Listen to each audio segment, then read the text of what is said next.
because when you start doing this, it is mind blowing that not only do the couples following them see your name pop up and then they go down the Instagram rabbit hole, but the venues start to pay attention to say, who is this?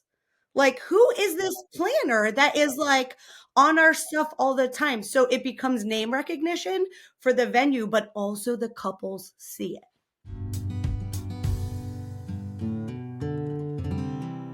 Hey everybody, this is Eddie Babbage, founder, CEO of Timeline Genius, your host here of the Wedding Industry Insider Podcast. I've got another fantastic guest here with me today. Shannon Tarrant is a wedding industry speaker and educator. She is a results-oriented venue coach, and she's the co-founder of Wedding Venue Map. Shannon, thank you so much for being here to do this podcast. I'm excited to have you on our show. Oh, so excited to be here and share all the good tips with your listeners. I love it. And in our pre-interview, I always get a feeling I know when these are going to be good, just to give people a sense for some of the really valuable topics that we're going to be hitting. Because our audience, if you've listened to the podcast, we're focused here on unpacking the tools for business success. So we're going to be talking about the importance of going after things and doing, like, really leaning into the things that are working and getting the full value out of that. We're going to be talking about the very powerful concept of building quality relationships in our industry. And we're going to talk about excellence being your calling card. Before we get into all of that, Shannon, I would love to give people some context here for the wisdom you're going to share. Can you please just tee this up by telling folks a little bit about your background and how you got to be where you currently are in the industry? Yeah, so I've been in the wedding industry specifically my entire career, just about 20 years. Been in a long time, but started my career in catering, went from catering to venue to the directory that I own now. So it's great because I get to be kind of on both sides of the coin of I started as a vendor, in that offsite catering world, shifted from vendor to venue, and just seeing that ability of being able to be the voice in between the couples planning their wedding and the marketing side to get them to the best of the best vendors here in Central Florida. I started the Wedding Venue Map Directory, which is a local resource for couples planning their wedding. And I still work with venues both locally here in Central Florida and all over the country, really focusing on that sales conversion success to make more money in their business. Very, very cool. Very cool. And I mean, wow, that's like a lot of experience here. And my job is no, it's a tall task to try to just comb through all of that experience and to extract like the most important pearls of wisdom that we can. And when I asked you, well, first of all, let's just start with something. You came Yeah. into this call, and I love when this happens, with a topic and theme that was top of mind for you. And Yeah. I'll just kind of tee this up by you said, do the work, like go after the opportunities that are there. Can we just talk about, to kind of kick things off, that principle of success for you, going after things and doing the work? Yeah, I mean, I think I'm super blessed in having the directory because I get to talk to and see so many small businesses from those in our industry from like minute one. Like they just started, they're looking for places to market. And we get to have those really early conversation to those who've been in it as long, if not longer than me.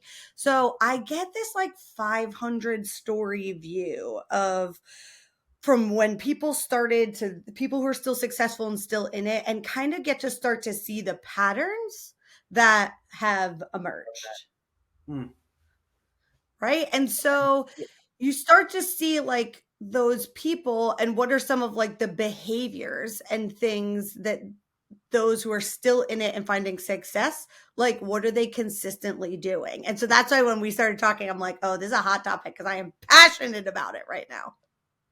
I love that, Shannon. And I love that perspective because I think it was Brian Tracy, either him or Tony Robbins, is like, success leaves clues.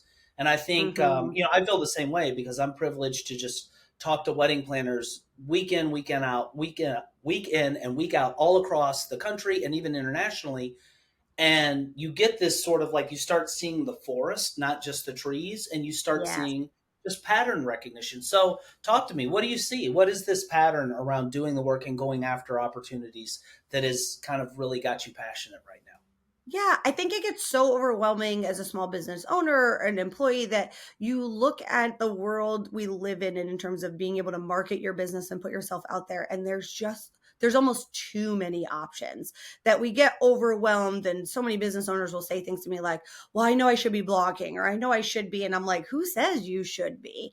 At the end Mm. of the day, you really just need to look at what things convert like and actually you see results from it. And so I think that the amount of opportunities that exist out there can get overwhelming, but that pattern of success I've really seen it from the people who get excited and say yes. They take the time to, when someone reaches out, all the way back from like when you started your business and it was like, can you participate in this styled shoot? Or can you sponsor this event at our venue? All of these different opportunities, when you go at it from a place of like, I'm new and I'm hungry and I'm growing and I need to be everywhere, and just starting to say yes, is amazing to see those who like lean into the yes to put themselves out there, how much more the speed develops behind their business quicker than those who are a little more cautious and careful. Wow, this is really interesting. So, Shannon, something that has kind of, and I think I've mentioned this on prior episodes, but I've been like you, like it's like becoming kind of like weird to even say how many years I've been doing what I've been doing. But I left my law firm in 2005 and have been a full time tech entrepreneur ever since. And I feel like one of the lessons that for me over the last 2 or 3 years that has emerged is that the tricky thing about business is there are these seemingly contradictory principles that we have to simultaneously adhere to. And Mhm. I'm almost hearing this a little bit in what you're saying, because on the one hand, and I'm going to let you kind of get in here and finesse this, but Yeah. on the one hand, I'm hearing you can't necessarily do everything, right? Like there are a bunch of different traction channels from SEO to PR to Facebook ads to blogging to events, and you can't do everything at level 10. And part of the idea behind engineering success as a business owner is figuring out where you allocate your very precious finite resource of time, energy, and funds. Hmm. But on the flip side, I hear you saying say yes to things, and you're reminding me that is something too. I heard Kevin Hart, and I promise I'll stop yapping here and I want to hear your No, no, thoughts. I love it. I love it. It got in my head. I was listening to Kevin Hart and he was being interviewed, and he was like saying something that really reminds me of what you're saying. He's like, why can't I be a best-selling author? Why can't I also be on stage? Why can't I also be in movies? Why can't I also have a liquor line or whatever? Like he's got all these Right. different things, and you can feel this energy of like, I've got one life and I'm trying to max it out. I'm going after everything. How do you kind of reconcile these 2 points that you're speaking to? Focus Yeah. and saying yes. My wife, literally, I just got off the phone with her and she said, this is relevant to another conversation. We were both realizing you got to say no too. I have a Yeah. challenge with that sometimes. It's hard when somebody Yeah. I wants love something a to good say no. Like, opportunity. and she like, how do you reconcile it? It's like you got to say Yeah. yes, you got to say no, you got to focus, you got to do it all. Like, how do you kind of unpack and reconcile all of that? Yeah, I mean, I think the most important piece is to ask the really important questions, right? So, if someone, not only to yourself, but also to the opportunity that exists. So, if someone reaches out to you, let's use styled shoot is a great example. I know you have amazing planners listening Yep. and they get asked to do styled shoots all the time. So, Yep. let's look at someone says, oh, we're looking for a planner to do a styled shoot, right?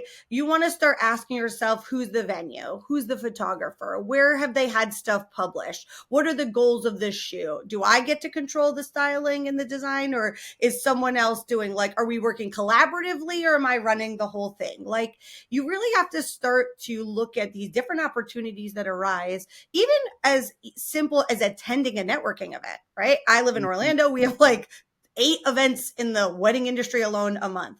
You have to start, instead of going to be everywhere all the time, you have to start looking at it and saying, well, who goes to that event? Or is it at a venue I'm trying to build a relationship with? Or, is it an education event? Because not that I don't love education, but maybe I go to 3 big conferences a year and you don't really have time to network at an education event. So you really have to start to take the minute to stop, do a quick Mhm. evaluation, run it through that filter you have that says, does this opportunity make sense? And some of that is basic, going back to what are your goals for the year? As you set your goals, I always take my top 4 goals, I put them on the wall next to me. And when an opportunity pops, I look at the goals real quick and I'm like, does that yes get me to one of those 4 things? And if not, then it's okay with it being a no. But it's important to evaluate, does it make sense? And you know what? About 70% of the time I'm right. 30% of the time I'm wrong. Whether I said Yeah, yes and was like, that yeah, didn't do it, yeah, or I yeah, said no and I watch and I'm like, damn, I wish I had done that. It isn't, you don't win every time, but you have to just really look at it through that lens of, is it worth it? But I think so many people either just say yes without thinking and asking right. themselves that, or they say no without looking at what the possibility could have been if I had said yes. I love that. And you know what I'm hearing? So I love that too, Shannon. And I don't want to gloss over or let our listeners kind of not Yeah. really home in on the fact that you said you have goals, you have Hmm. defined objectives. And when you have those defined objectives, it gives you a framework for deciding which Yes. opportunities you're going to take. So that becomes your filter for selectively and strategically saying no. One thing that I think if I really peel the onion back to its core, what I'm hearing, and it really resonates with me on a deep level, there's almost like an energy that you're talking about, like a go Yeah. getterness. And I know when I'm at my best, and Lord knows there are times where I'm a little burned out and I'm just like slogging it out, whatever. But like when I'm Yeah. at my best, I am in this kind of ready, fire, aim mode of just like, let's rock. Let's rock. Okay, what's got to get done? Well, let's just do this. And I'm hustling and I'm everywhere. Like that's me at my best. And I feel like that sort of energy and mentality and approach to work is just good overall. It's just kind of that elbow grease hustle, whatever. Does that resonate with you?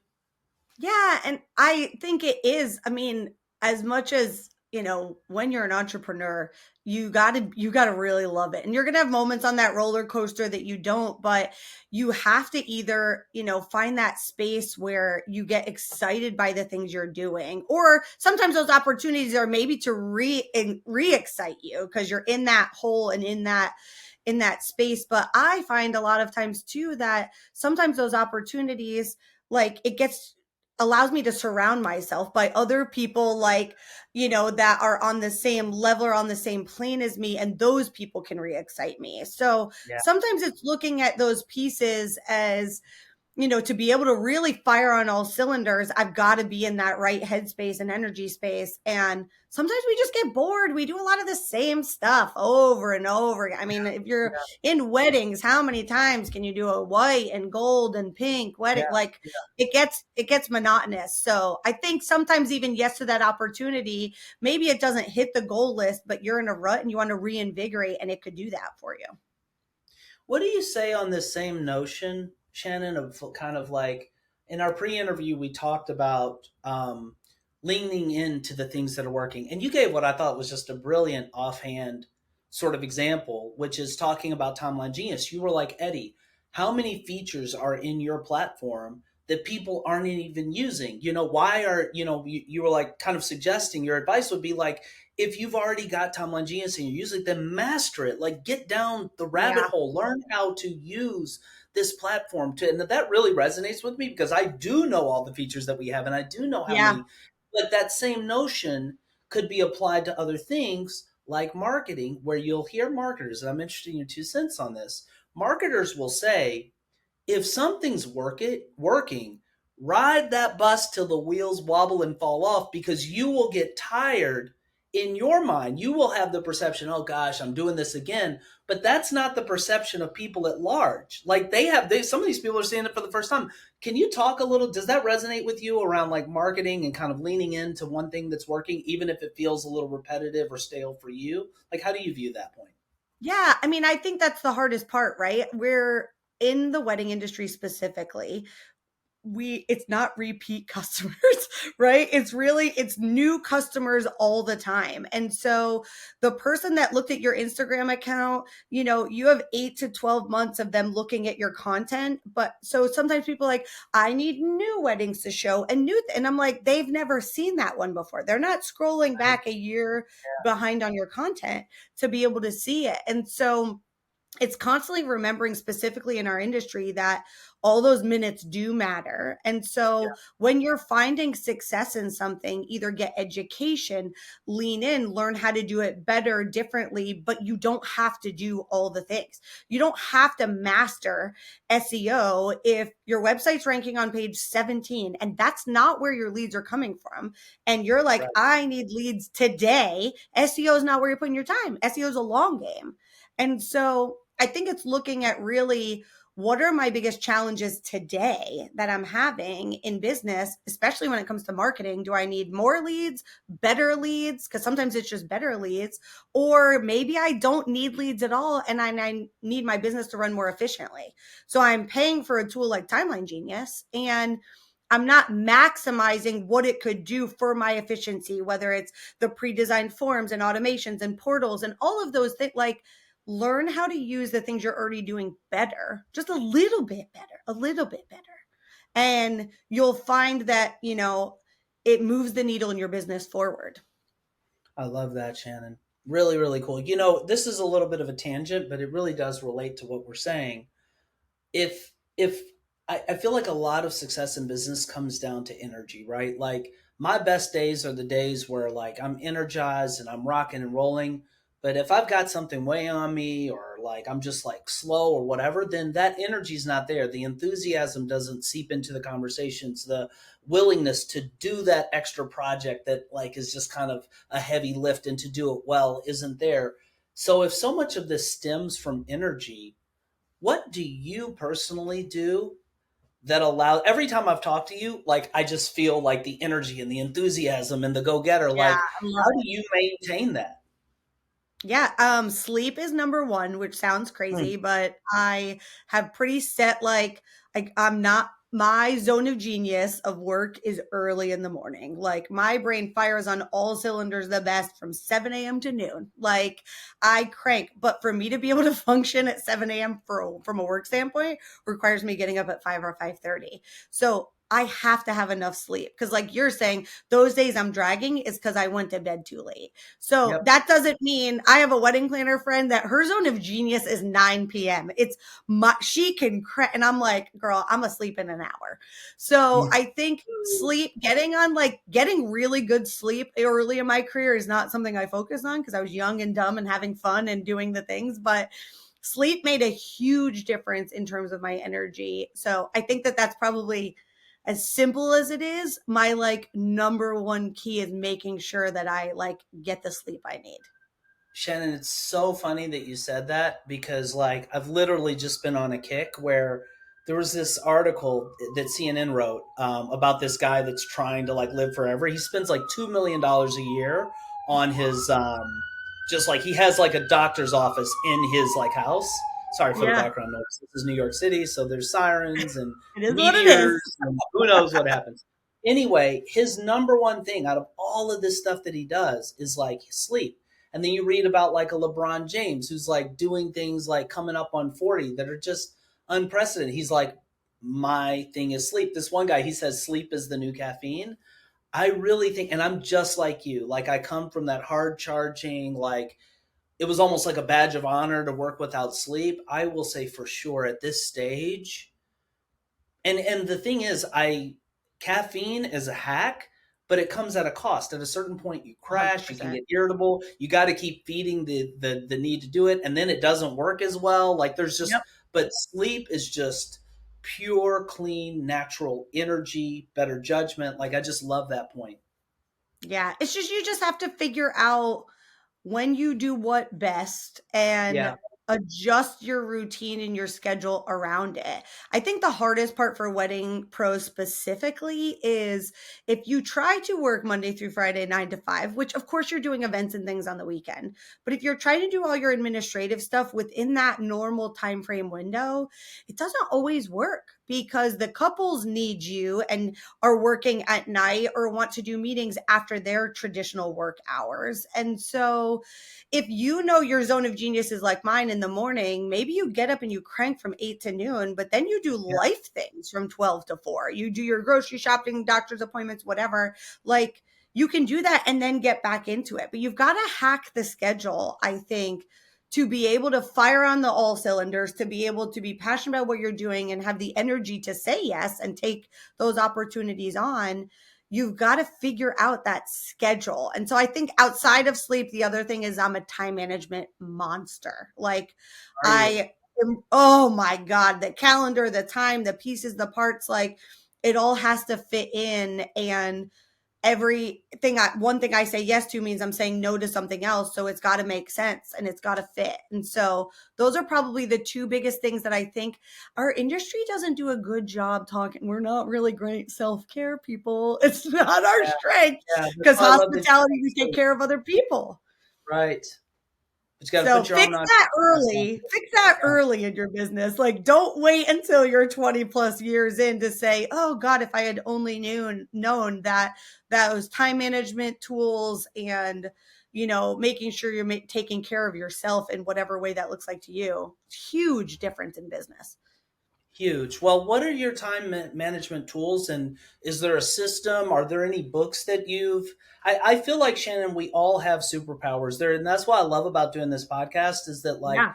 every single person I talk to has, and none of us has superpowers across the board at everything. Like we all Yeah. have our strengths and weaknesses. It sounds like for you, time management is a strength. Like, are there any books that you recommend? What system do you use and tools?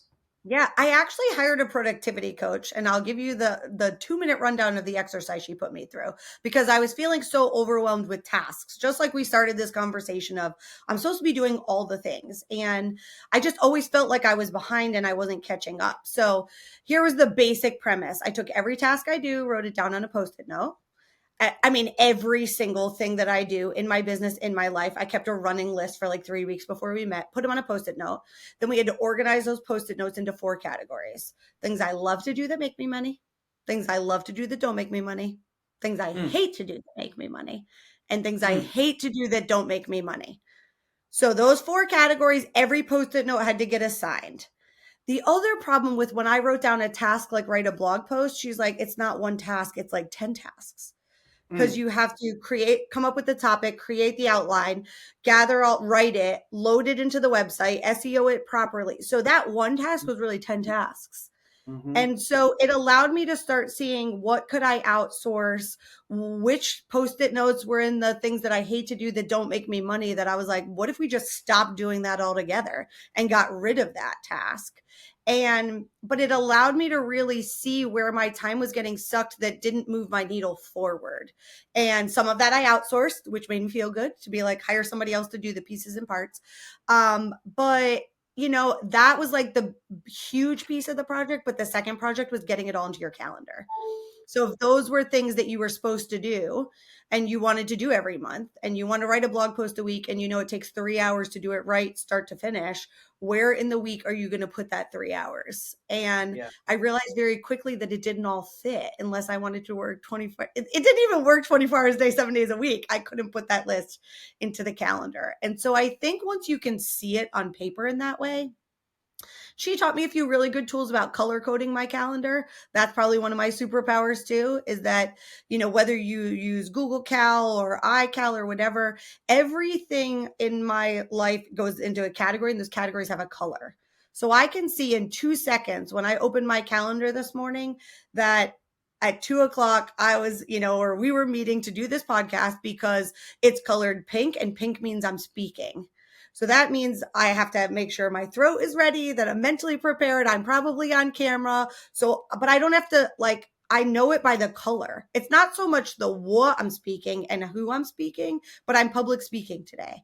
So I think if you've never done that before, to sit down and look at all the colors available within whatever calendar you're using, and each one be a behavior, whether it's networking, sales, marketing, social media, staff meetings, team meetings, red is personal for me because I need to know that I'm making personal time for my partner and for myself. It's red. It's like glaring, ugly red on my calendar. But I think that those two tools of getting rid of anything you can't fit in the calendar and outsourcing, and also like color controlling the calendar, those two hacks were like life-changing experiences for me. I'm fascinated and just totally intrigued by the fact that you hired a productivity coach. What led you to do that, Shannon? I was crying all the time. I think that like at some point in business, it just the feeling of overwhelm and the feeling of like I can't get myself out of this. So who can there's coaches you can hire for anything. Like you can hire somebody to teach you at a grocery shop better. Like there Man, are coaches available in every aspect of life. And brilliant, I'm like, someone brilliant. else has to have. And I honestly at the time, I didn't really have the money, but it was $2,000. It was not inexpensive, but I was like, if I don't invest in fixing this problem, nothing is ever going to get better. And so I was literally able to 10x the growth of the business in the following 12 months, 10x, because I was able to be more productive. And so I think if there's an area in your business that you're struggling in and you're listening to this, it's like, where can I find someone who knows more than me and how much do they really cost to get the help that I need? That is a mic drop. You know, I always my joke is if this were a club, I'd hit that like dun, dun, dun, Yeah. dun, like the beat's about to drop.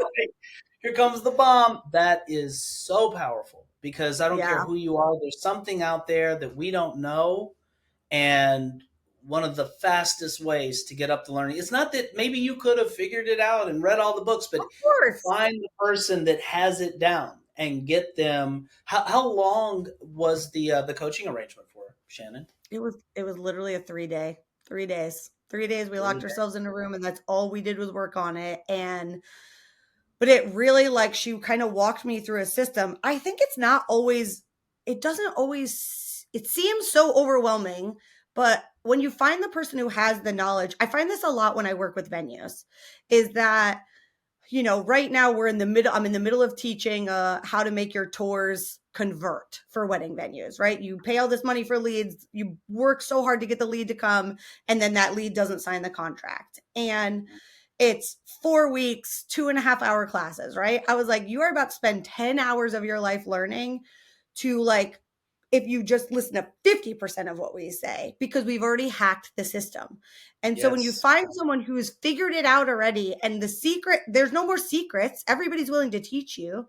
You just Yeah. have to, and sometimes it's a person, but sometimes it's a software, right? Yeah. Sometimes Yeah. something like Timeline Genius, you're over here running your spreadsheets and your spreadsheets and your Word docs. And at some point you start to look for some tool that's also already been created to help your business. And so those So powerful. things are make a huge difference. It's like hiring an employee, like Timeline Genius and other tech tools. It's like having another employee in your business. That is what's happening at a meta level, Shannon, is that at this Yeah. point in our society and economy and tech landscape, if you take a step back, I mean, I hear people talk about like, gosh, like another subscription. I'm like, it's the same thing for us as a tech company. If you look at like our expense breakdown, a very meaningful percentage of our expense is software because and most people I think if you have staff, you realize Yeah. personnel expense is like right at the top, but Totally. like that's what's happening is these tools, Timeline Genius and the all of the other software in our industry and beyond is being developed to automate or make greatly more Yeah. efficient work streams that used to take raw personnel hours. So you can almost think about it as a reallocation of resources if you're using the tools and you have the right tools. I love Shannon, and this applies to software and it certainly applies to coaching. I Yeah. love that you said that you had to pay 2 grand to do it because sometimes, I mean, don't get me wrong, there's a lot of amazing free information out there, but Yeah. sometimes we have to be willing to make that investment. And you can tell me if I'm crazy, but I'll bet it was like a little bit scary to make that invest like a lot of money, right? You don't I put whimsically it on a just credit go card and cross prayed. the vision path, but Like like put it on a it can card and really hope for the best. what'd you Yeah. say? I put on a credit card and hope for the best. But it's like, Yeah, and I you love got that. that piece that I knew if I could get time back, I could sell more. Like I knew if I could get time back, I could move the needle. And when we look at, I mean, I just did my budget for next year. We spend a combined total of about $8,000 a year on all the tech subscriptions, like tech only. Yeah, I'm talking everything right, from calendar software to CRMs to pieces and parts. right on, It's right on. probably the equivalent of 10 part-time people. How could you, There you people hear go. $10,000 and think I'm That's it. crazy, but I'm like, my admin made $30,000 this year. Like, There you and go. I couldn't, that's her running the tech.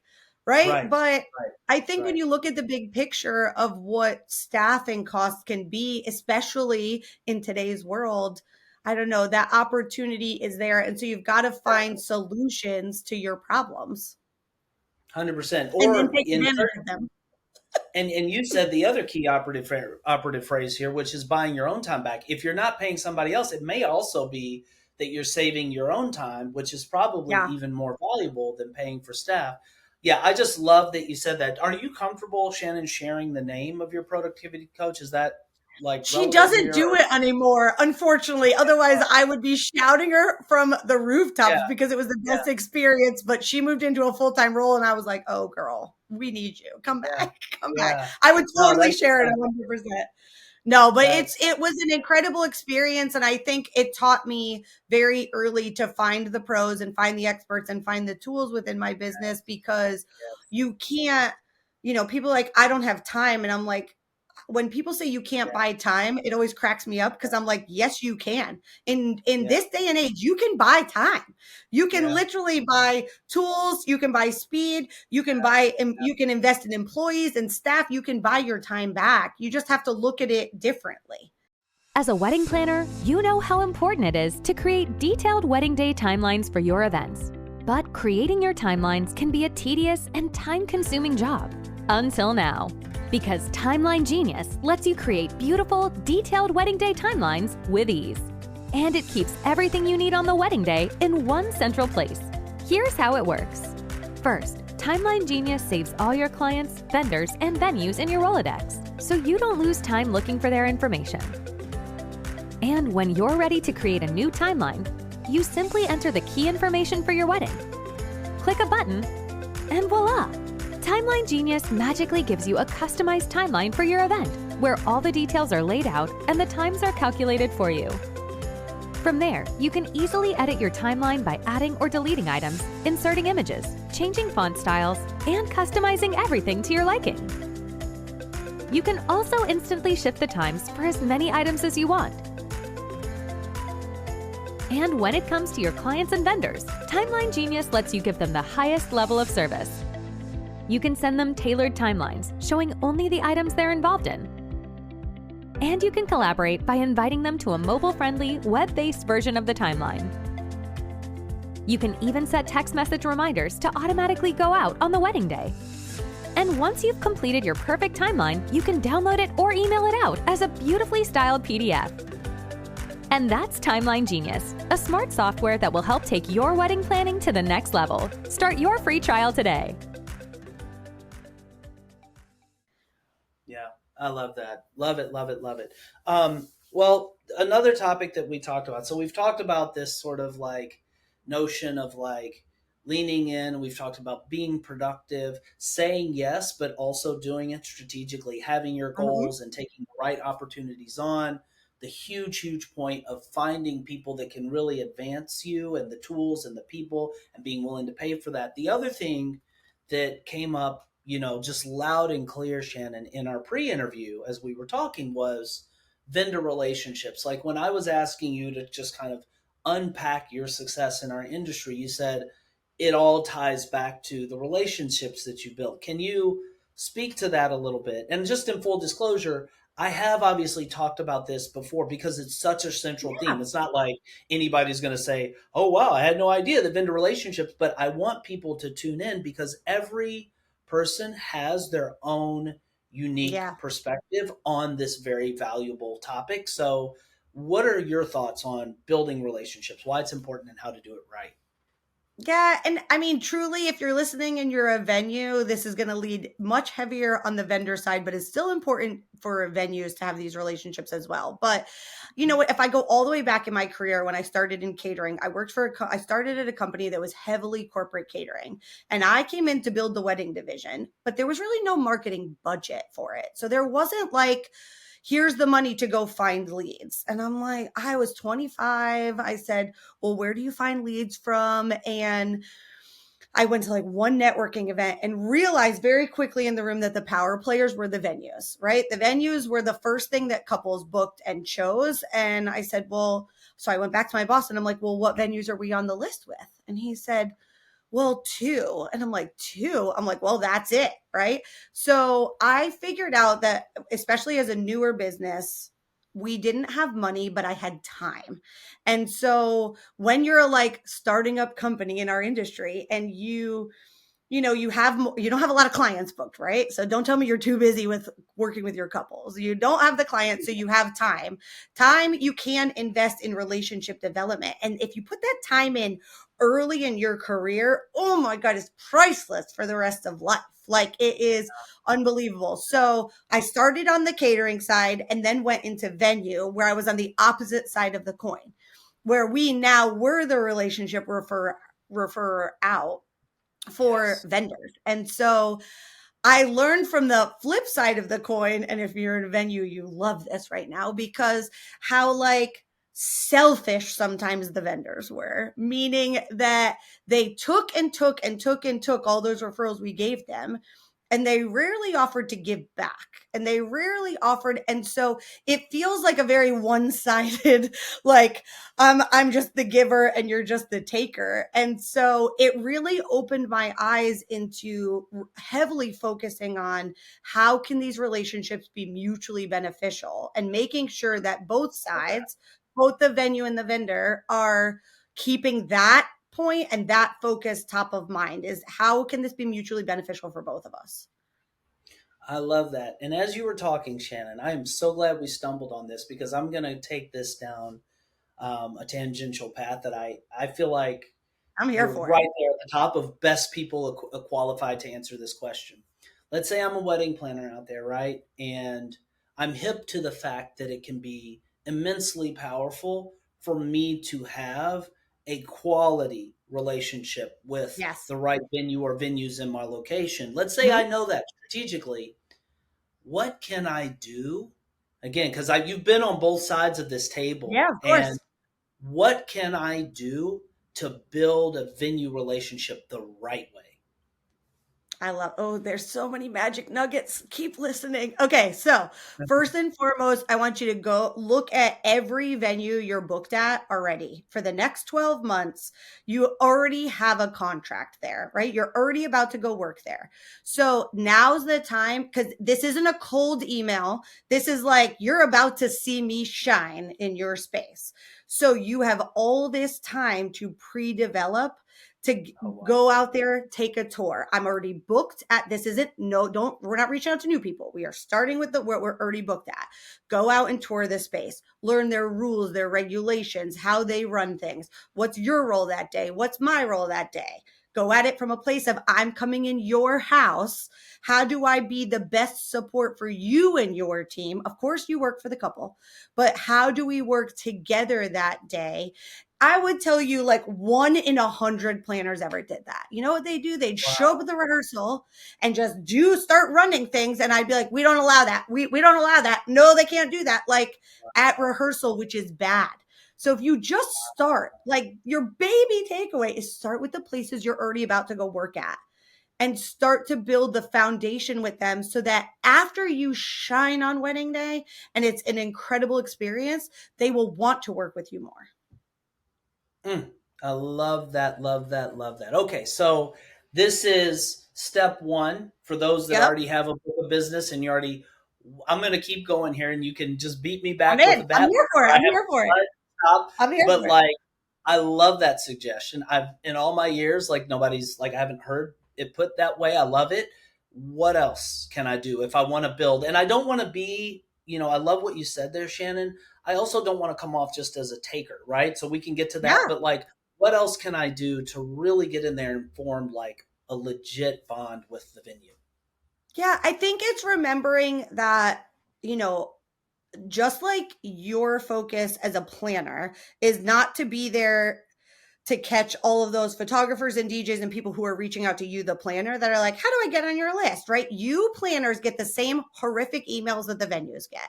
You get this terrible email from someone you've never heard of before, and they just show up in your inbox and are like, how do I get on your list? So I think you have to make sure, if you're somebody who doesn't have anything booked, so let's say you're brand new in the business and you're trying to grow, if you're going to do that kind of reach out, which I don't highly recommend, I think you've got to really make that email exceptional. Give me like links to your social. Is your website awesome? What makes you unique and different? Why should I even want to take the time to get to know you? And what do you do for me? Do you, every venue you go tour, you make a reel on your Instagram of a venue tour? Like, how are you not just coming to take my time? Because in all reality, planners are like, well, we can bring you business. I'm like, look, 90% of the couples in my market in Central Florida hire the venue first. So you're not bringing Yep. me that much. Yep. So that's not the right approach. The right approach is, how do I share about your venue? Do I do stories content that day? Make a reel? Like, how can I support your venue? And ask them, like, how can we help you? And I'm sure I love that. And it's funny, Shannon, because you do hear that narrative sometimes. And I know it does happen, right? There are Of venues course. that kind of court planners because, like, hey, like, keep us in Yeah. mind when you have a client that hasn't yet booked it. But in most cases, as you said, at least in my limited experience, like the venue's getting booked, up front. Yeah. Well, especially for certain types of weddings. But basically, what else can a planner do? And I know Yeah. it varies from one venue to the next. What can a planner do to lead with giving, to lead with like value to the venue? Yeah. So, oh, this one's a magical nugget for you guys listening. The easiest thing you can do is go follow all the venues you want to partner with on social media. Mhm. And there's a little secret thing you can do inside of Instagram, where once you follow somebody, if you click on that follow button, a drop down drops and you can favorite them. And so what Mhm. I suggest is going and favoriting your top 50 venues. Okay. So follow me, right? We're going to go follow them and then we're going to favorite them. I think you can only do 50. It's either like 40 to 50. Now, Okay. go back to the main feed on your app and hit the Instagram logo at the top.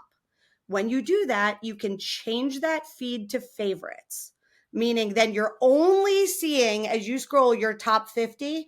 I want you to go in once a day, every day for 5 minutes, and just like and comment on their content. Like and comment and like and comment. Mike and Susie booked the venue. Oh my God, congrats. How exciting. That's it. Wow. Like and comment on all their content, because when you start doing this, it is mind blowing that not only do the couples following them see your name pop up and then they Hmm. go down the Instagram rabbit hole, but the Hmm. venues start to pay attention to say, who is this? Like, Yeah. who is this planner that is like on our stuff all the time? So it becomes name recognition for the venue, but also the couples see it. Amazing. I love it. Love it. This is why I do what I do. I love that so Yeah. much. That is super, super cool. Yeah, because it's Um, actionable, right? We all want more engagement on our social media, all of us. And the people and the vendors and the businesses that I've taught this to that actually go put it in, I always get these DMs that are like, oh my God, the venue reached out to me, invited me to come for a tour. I'm like, yeah, because you didn't send some lame email that was the same as everyone else's, or you send an email one time, said, well, they never replied. Well, I know, how much trash do you delete also? Like, it's just not top of mind. You are not their priority. So be different and think outside the box on how can you give, and even sharing content, like, share, comment. It makes a huge difference and they do pay attention. I love this so much, Shannon. Thank you for sharing. I mean, You're yeah, I welcome. just love it. I think I've kind of assumed that everybody knows how powerful it is to have venue relationships, but I just want to back up and just kind of give a Yeah. little bit more color on that. Can you speak from your vantage point? What is the payoff, say, for a planner of having a really strong mutually beneficial relationship with the venue. Can you speak to, like, without giving names or anything, like No, no, for cases sure. where you've seen, like, what Yeah, happens when you get the right venue or venues that are like, yeah, you are top of mind for us. We love you. We love your work. We love working with you. What's the payoff for the planner to do that extra work? Because I know everybody's busy. Like, oh gosh, you're just yeah, giving me of one more course. thing to do. Like, what's the payoff for building those relationships with venues? Yeah, I mean, I think ultimately when we look at the world we live in and all these marketing opportunities we talked about, right? It's where do I put the time and energy that creates longevity and that the leads convert faster. And like statistically, referrals in general, they close faster, like the lead moves through quicker because someone has already pre-qualified them within reason. And they also spend more money because there's pre-trust already built because if the client trusts me and chooses my venue through my sales process and all the great behaviors I've done, they now are going to look towards those vendors that we have selected because they're tried and true in our space. We have experience with them. We've already vetted them because it's my butt on the line for every name I give. Because if they don't like them, they come back to me. So I think that, first and foremost, the power of that relationship is so huge. But it's also remembering that venues evolve. And so sometimes a venue starts with like saying, here's a list we recommend, but you don't have to have a planner. And then they realize after a year, oh my God, these couples have to have a planner. And now they might work through that list and require planners. Fast forward to 12 months from now, that venue is like, well, I'm losing business to all these all inclusives. We're going to build an all inclusive where we include a planner. And this Right. is literally the path that we are watching venues take right now. New venues are venue only, maybe then require a planner, then they build a planner in. And when you're the person who's been there and built that relationship, built it and then maintained it, Right. doing all these behaviors, checking in with them, how are we doing? Everything good? How is our team at this wedding? When you do Yeah. all of that, those opportunities for growth will come to you first. I love it. Absolutely love it. Shannon, I'm going to do a quick little aside here. We talked a little about Timeline Genius, but I'm going to give a quick plug and then I'm going to come back and we're going to talk about another Yeah. point that I think is really important and impactful. So, my quick shout out for Timeline Genius is if you are a wedding professional, especially my planners out there, and you're spending any significant amount of your time creating timelines, and you're using Excel or Word or Google Docs or any other tool, I want you to know that Timeline Genius is here and it is far and away the best, fastest, easiest way for you to create beautiful, totally customized timelines for your weddings. We're the only platform that has spent the last 11 years building out an artificial intelligence that allows you to just put in everything from the travel times to hair and makeup slots, and it just automates so much right out of the gate. It allows you to set text reminders to automatically go out on the event day to keep people on point. There's so many like features and benefits here that I obviously won't even try to pack it all in. And the really cool thing is we spent the last 13 or so months as of the date of this recording building the world's best wedding checklist feature set. So now all of your planning needs are squarely covered in A plus fashion. And we're never going to start doing, all the other, invoicing and contracting and floor plan because there are other tools out there that do that. But when it comes to your wedding day timeline and your wedding checklist, you'll find that our features, I think, are just unsurpassed. So timelinegenius.com, watch the demo video. I think you'll be blown away. So that's my spiel for that. And the thing that I teased, Shannon, is I want you to speak to this notion of pursuing excellence. It's something that I actually have really kind of focused on as a mantra myself. But tell me about the role that like excellent, and I feel like it's a good segue because you can build relationships, you can do all the social media commenting and all that. If your work doesn't stand out, then it's all kind of for naught. But talk to me about the importance of excellence in your approach to business. Yeah, I think that we get in rhythms of behavior sometimes and the best part about going to education like Wedding MBA or watching webinars or listening to podcasts like this is a lot of the things we're talking about. Maybe it's the first time you've heard it, but many times it's not the first time you've heard it. And you heard it, you implemented it, time gets in the way and it goes to the wayside. But I think when you start to look at your reputation itself as a reputation of excellence, that like we do the very best we can, we elevate things, we're using tools like Timeline Genius, like we're using the best of what's out there. I think when you focus on that being a piece of like who your business is and your business reputation, right? That what are people saying about your company when you're not in the room?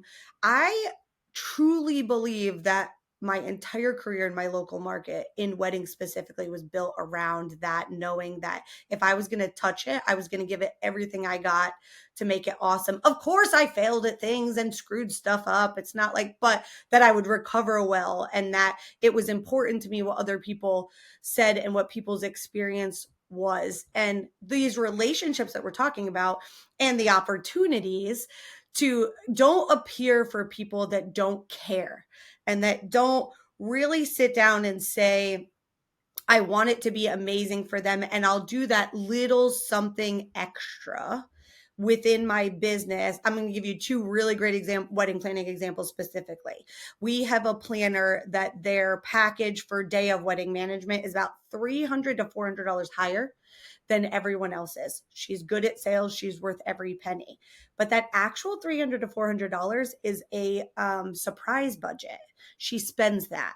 So on something that her couples opted to not spend money on, they cut it out. They didn't want to upgrade those napkins because they were too expensive. She puts Wow. that money aside to find ways to surprise and delight her clients. Let me tell you something.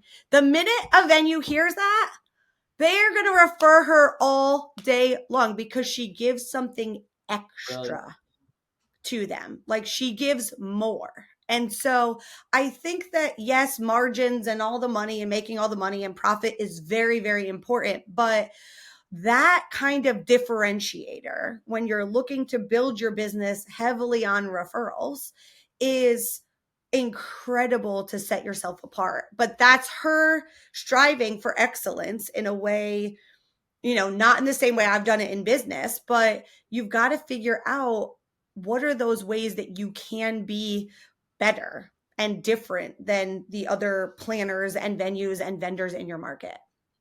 I love that, Shannon. And it's funny you mention it because, I think there can be a tendency sometimes. I think it was Jen Sincero in her in one of her books. She's like, one of the most dangerous things in the world can be like to say I know.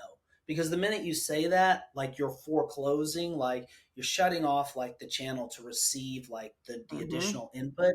And it'd be easy for somebody to hear like, okay, be excellent. Well, that's trite. Like, duh, I didn't know that. But actually, the proof is in the doing. And I don't know about you. I mean, this is definitely a mantra for me, but it's always like there are so many ways and times in which like it's easy to cut a corner, right? Or it Mm-hmm. takes that effort. Like, and Tom Legius is a great example. I mean, I've literally talked to in the early days. I remember talking to institutional investors. I'm glad we ultimately didn't go that way, but basically they were like, stop like the product development, like focus on marketing. I'm like, marketing's obviously tremendously important, but I'm never going to stop developing the product. Like we're never Mm-hmm. like it's all about having a software that is so mind-blowingly amazing that people when they use it, they stay and they refer others.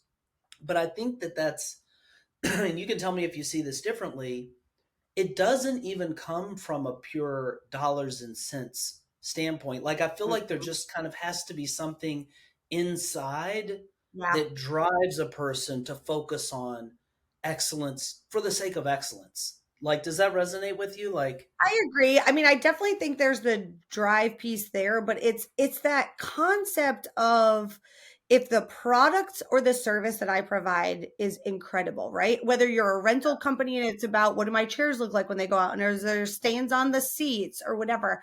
When like the whole like mantra of the things we're doing is that our reputation matters. When you fix and clean all of that up first, right? Yeah. It's so easy to close the sale because you already know how you're different and what you do better. And like, because the product is the best it could ever be. So now Yeah. overcoming the sale is just if what you have meets their needs. It's no longer about if it's good enough or are you awesome enough because you've already given everything you've got there. And so when you like work backwards, I think when especially a challenge in our industry is that the barrier to entry in the wedding business is so small, unless you're a venue because you got to pay a fortune to buy a space.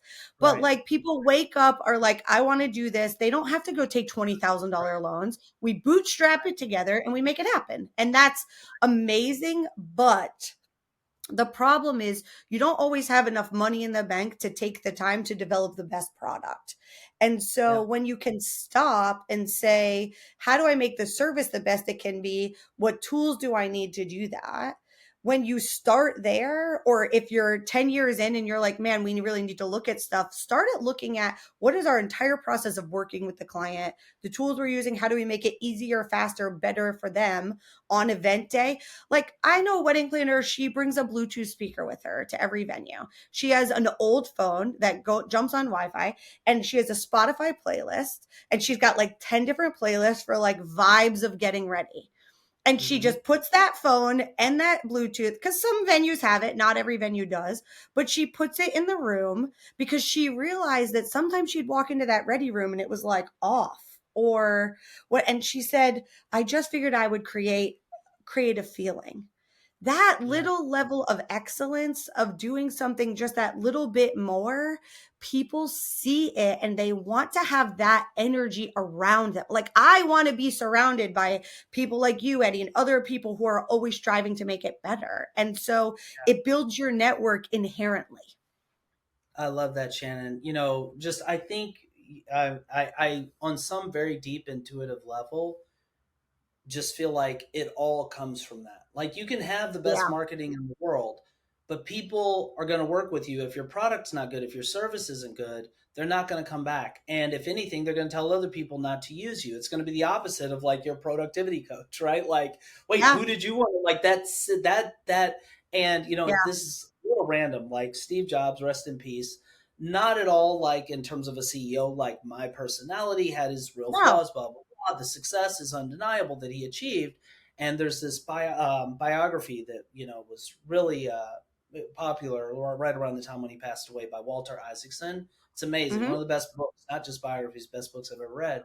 And if there's one thing like that I took away from that, it's what you're talking about, Shannon. Like this just relentless like passion for excellence. Like how can we make it better? It's got to load faster. Like we've got to make the interface more intuitive. It can't just like be crap. It's got to be beautiful. And I don't care if we just spent however many dollars building this. It's not good enough. Like just that, and not to make it like a maniacal kind of passion, but I Right. just feel like we could all, and it's great to have you giving these kind of concrete examples of what Yeah. excellence looks like when you see it as from planners. Yeah, um and when you think about the fact that like you might not know, right? I can give you examples of things that I've seen and experienced as the venue and with planners, that we've worked with. But I think one of the factors that in that vendor venue relationship, and if you're in a venue listening, you're going to nod along and be like, "Oh my god, she's right." Because the vendors who work at the venues very rarely stop to get feedback and ask from the venue Oof. for Hello. feedback. And so I had a florist that I was talking to, and I said, you know what you should just start doing? Because listen, I don't tell you guys to do anything that I don't test. My idea, I make somebody test it, and I'm like, holy crap, that worked. Right. I said, you know what, next weekend on Monday when you get into the office, I want you to email every venue you worked at an email. It was so great working, blah, blah, blah. Like highlight them, So, mention something specific, yeah, and then put in yes. there that we would love, listen, as an opportunity for us to grow, we would love any feedback you've got, the good, the great, the bad, the ugly, because we're looking for opportunities to improve.